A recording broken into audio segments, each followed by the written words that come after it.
মুর্শিদাবাদ জেলার নবগ্রাম বিধানসভার বিধায়ক কানাই চন্দ্র মণ্ডল বিধানসভার স্ট্যান্ডিং কমিটির মিটিং শেষ করে ফেরার পথে আজকে হঠাৎ অসুস্থ হয়ে পড়েন এবং ওনাকে তৎক্ষণাৎ বর্ধমান মেডিকেল কলেজ ও হাসপাতালে ভর্তি করা হয়।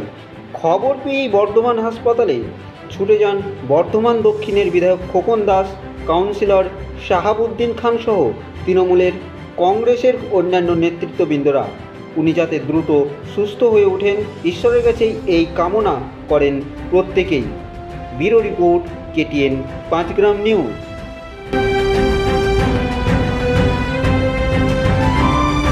মেডিকেল কলেজে আসছি। বর্ধমান বিধানসভা স্ট্যান্ডিং কমিটির ভিজিট ছিল। সেই ভিজিটে আমাদের মুর্শিদাবাদের নবগ্রামের আমাদের বিধায়ক কানাই চন্দ্র মণ্ডল তিনি সেই টিমে ছিলেন। তিনি জেলার মধ্যে একটু অসুস্থ হয়ে পড়েছেন। তাকে অন্য সব বিধায়কেরা ছিল, তারাও সবাই মিলে এখানে নিয়ে এসে আমাদের বর্ধমান হসপিটালে ভর্তি করেছে। এখন স্বাভাবিক, খুব ভালো এখন আছে। একটু পরে আরও সব পরীক্ষা হবে। পরীক্ষা হওয়ার পর যদি কোনো অসুবিধা না থাকে তাহলে ওনাকে ছাড়বে।